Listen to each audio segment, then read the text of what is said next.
Assalamualaikum, halo semuanya. Perkenalkan, nama aku Ainulisa Putri Pratiwi dengan NIM 23103121200007. Aku berasal dari program studi S1 Manajemen, Fakultas Ekonomi dan Bisnis Universitas Lambung Mangkurat. Jadi, di sini aku ingin membahas materi tentang soal-soal pada mata kuliah Bisnis Internasional. Selamat menonton. Oke, sebelum masuk ke pembahasan materi, kita bakal lihat sedikit nih cuplikan eksplor Kalimantan Selatan lewat salah satu tempat bersejarah, yaitu Museum Osaka. Check it out!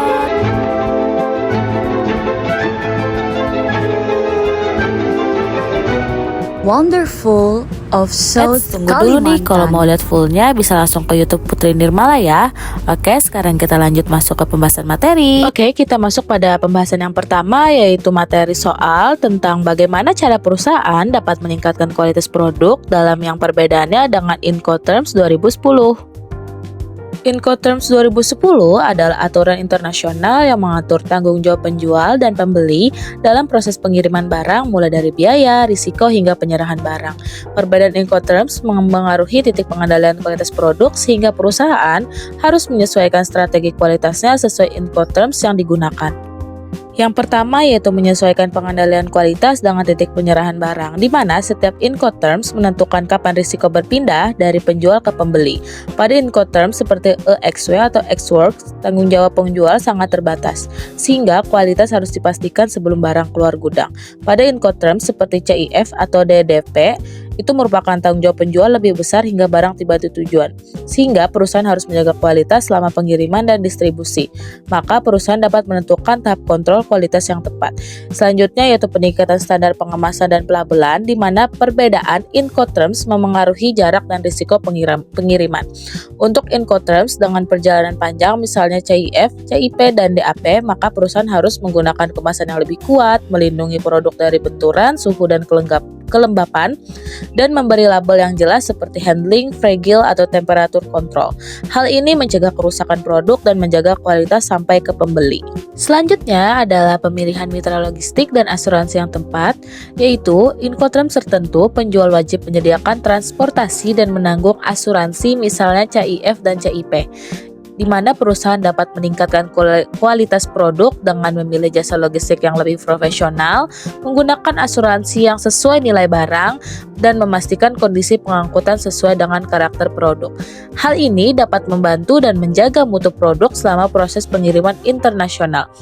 Yang keempat yaitu penyesuaian proses produksi dan quality control, di mana itu kita harus menyesuaikan SOP produksi sesuai dengan Incoterms, dengan melakukan quality check tambahan untuk Incoterms dengan risiko yang lebih tinggi, lalu mendokumentasikan hasil inspeksi sebelum pengiriman. Hal ini, produk yang dikirim sudah memenuhi standar kualitas internasional dan meminimalkan klaim dari pembeli. Dan yang terakhir pada Incoterms 2010 yaitu adalah komunikasi dan kesepakatan mutu dengan pembeli, di mana Incoterms harus disertai kesepakatan mengenai spesifikasi produk, standar mutu, prosedur komplain, di mana komunikasi yang jelas akan membantu perusahaan memahami ekspektasi kualitas pembeli, sehingga produk yang dikirim sesuai dengan kebutuhan pasar internasional. Kita masuk pada soal kedua, yaitu apa saja potensi bisnis internasional di sektor pariwisata di Kalimantan Selatan. Kalimantan Selatan memiliki kekayaan alam dan budaya yang unik sehingga berpotensi besar dikembangkan dalam bisnis pariwisata internasional, di mana letaknya yang strategis serta keunikan wisata berbasis alam dan budaya menjadi daya tarik bagi wisatawan mancanegara khususnya internasional. Kalimantan Selatan memiliki wisata alam sebagai daya tarik utama, di mana itu menjadi potensi yang bernilai jual tinggi di pasar internasional, seperti pegunungan Meratus dengan hutan tropis dan keanekaragaman hayati, Sungai Barito dan sungai-sungai besar lainnya untuk wisata susur sungai, serta pantai dan wisata bahari di wilayah pesisir. Potensi ini dapat menjadi ekowisata internasional yang menarik para wisatawan asing, terutama yang menyukai petualangan dan pengalaman alam. Selain wisata alam, Kalimantan Selatan juga memiliki wisata budaya dan kearifan lokal, di mana budaya Banjar juga menjadi kekuatan utama pariwisata Kalimantan Selatan, seperti pasar terapung yang unik dan jarang ditemukan di negara lain, rumah adat Banjar, seperti Museum Osaka, tradisi lokal, seni kuliner khas, serta berbagai upacara adat. Ini memberikan daya tarik budaya dengan nilai jual yang tinggi bagi wisatawan internasional karena menawarkan pengalaman yang otentik dan berbeda dari destinasi wisata pada umumnya. Selanjutnya, pengembangan ekowisata dan pariwisata berkelanjutan. Tren pariwisata global saat ini banyak mengarah pada wisata ramah lingkungan dan berkelanjutan.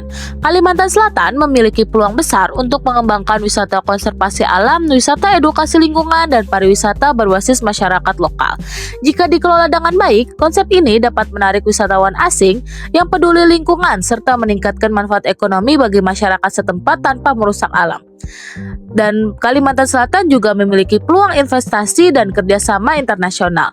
Sektor pariwisata Kalimantan Selatan juga berpotensi membuka kerjasama bisnis internasional seperti investasi asing di bidang hotel, resort, dan fasilitas wisata, kolaborasi dengan agen travel internasional, serta pengembangan paket wisata lintas negara.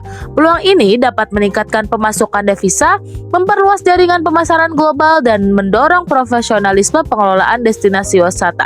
Dan yang terakhir, peningkatan infrastruktur dan aksesibilitas, di mana perkembangan infrastruktur seperti bandara, akses transportasi darat dan sungai, serta peningkatan akomodasi wisata menjadi faktor pendukung penting dalam pertumbuhan pariwisata internasional. Infrastruktur yang baik akan memudahkan wisatawan mancanegara untuk berkunjung, membuat perjalanan lebih nyaman dan meningkatkan minat wisatawan untuk datang serta kembali berwisata ke Kalimantan Selatan. Selanjutnya kita masuk pada soal ketiga, yaitu membahas studi kasus tentang manajemen rantai pasokan, yaitu PT MNO adalah perusahaan yang berbasis di Indonesia dan ingin meningkatkan kecepatan pengiriman produknya. Lalu apa saja langkah-langkah yang harus dilakukan oleh PT MNO untuk meningkatkan kecepatan pengiriman produknya? PT MNO merupakan perusahaan yang berbasis di Indonesia perlu menerapkan strategi yang tepat agar pengiriman produk menjadi lebih cepat, efisien, dan andal. Kecepatan pengiriman dipengaruhi oleh pengelolaan logistik, pemilihan mitra transportasi, pemanfaatan teknologi, serta kesiapan gudang dan administrasi, sehingga perusahaan harus memperbaiki proses dari awal sampai barang diterima oleh pelanggan. Langkah-langkah yang dapat diambil oleh PT MNO yaitu yang pertama, optimalisasi manajemen logistik dan rantai pasok. PT MNO perlu menata ulang alur distribusi produknya dengan memetakan jalur pengiriman yang paling singkat dan efisien, mengurangi proses distribusi yang tidak perlu, serta menyusun jadwal pengiriman yang lebih teratur. Dengan pengaturan ini, waktu tunggu dapat dipangkas, risiko keterlambatan menurun, dan aliran barang menjadi lebih lancar. Selanjutnya yaitu pemilihan mitra transportasi yang tepat. PT MNO harus bekerja sama dengan jasa ekspedisi yang bereputasi baik, memiliki jaringan yang lebih luas, dan armada yang memadai, termasuk menyediakan layanan pengiriman cepat, express service jika dibutuhkan. Mitra logistik yang profesional biasanya memiliki sistem operasional yang rapi, jadwal yang jelas, serta kemampuan menangani kendala lapangan, sehingga pengiriman bisa lebih cepat dan tepat waktu. Selanjutnya, pemanfaatan teknologi informasi.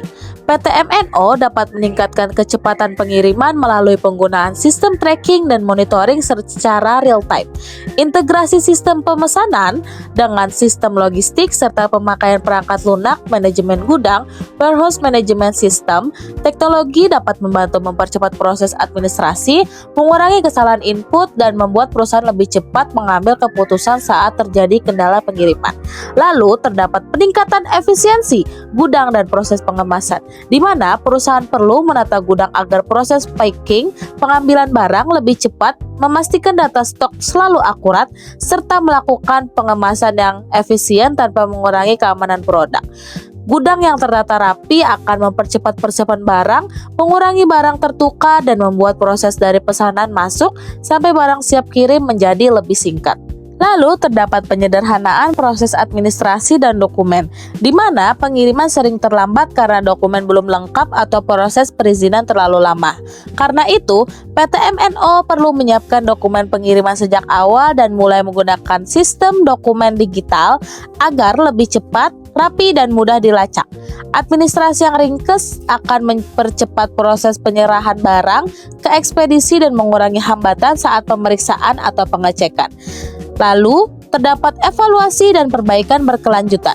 PT MNO perlu melakukan evaluasi rutin terhadap waktu pengiriman, menganalisis penyebab keterlambatan misalnya masalah gudang, ekspedisi, rute, atau dokumen, dan menerapkan perbaikan secara berkelanjutan.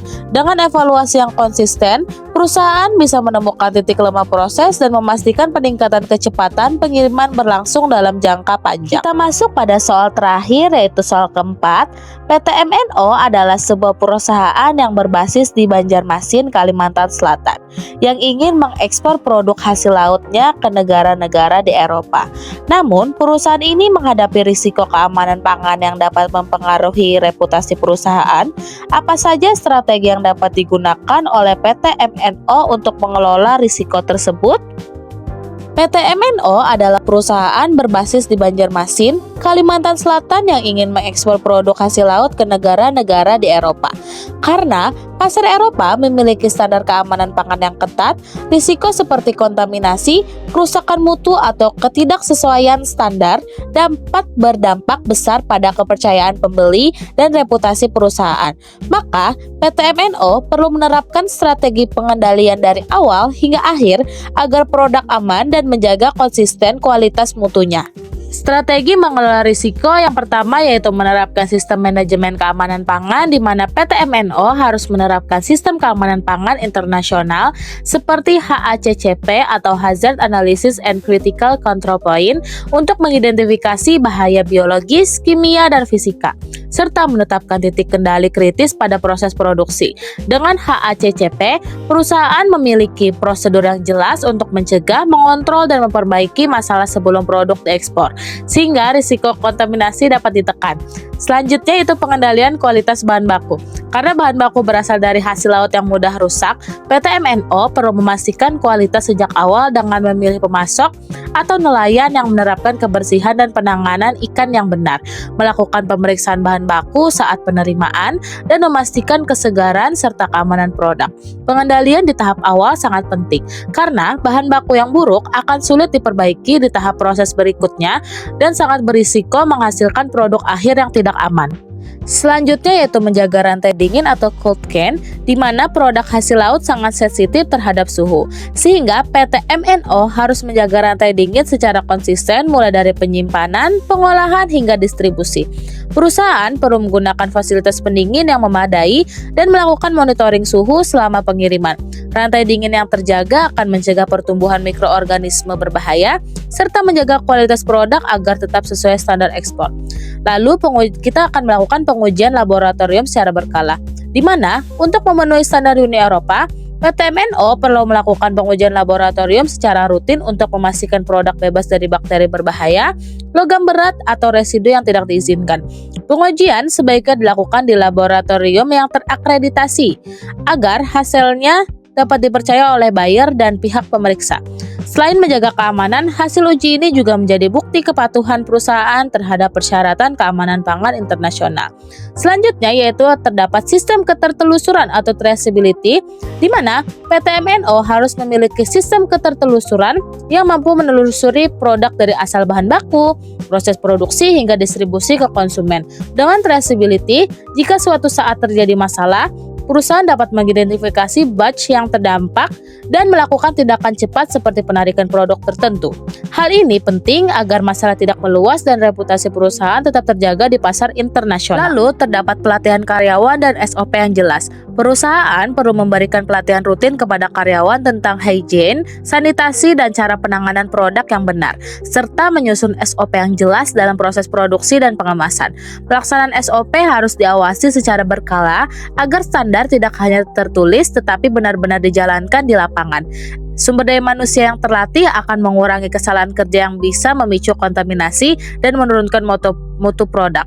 Dan yang terakhir yaitu menyusun rencana penanganan krisis. Untuk melindungi reputasi, PT MNO harus menyiapkan rencana penanganan krisis seperti recall plan atau rencana penarikan produk, strategi komunikasi yang transparan jika terjadi masalah, dan perbaikan berkelanjutan berdasarkan evaluasi risiko. Dengan adanya rencana krisis, perusahaan dapat merespon cepat, menunjukkan tanggung jawab, dan menjaga kepercayaan mitra bisnis maupun konsumen internasional. Oke, kita masuk pada kesimpulan materi pembahasan kali ini. Bisnis internasional butuh strategi yang rapi dan sesuai dengan standar global. Kalimantan Selatan punya potensi besar di pariwisata internasional melalui wisata alam, budaya banjar, dan ekowisata, didukung dengan infrastruktur serta kerjasama luar negeri. Sementara itu, PT MNO perlu mempercepat pengiriman dengan memperbaiki logistik, memilih mitra transportasi yang tepat, memakai teknologi, menata gudang, dan menyederhanakan dokumen. Untuk ekspor hasil laut ke Eropa, PT MNO wajib menjaga keamanan pangan melalui HACCP, kontrol bahan baku, code claim, uji lab, traceability, SOP atau pelatihan karyawan, serta rencana penanganan krisis agar kualitas terjaga dan reputasi akan lebih Sekian aman. pembahasan materi kali ini. Mohon maaf apabila ada kesalahan kata. Wassalamualaikum warahmatullahi wabarakatuh. Bye bye.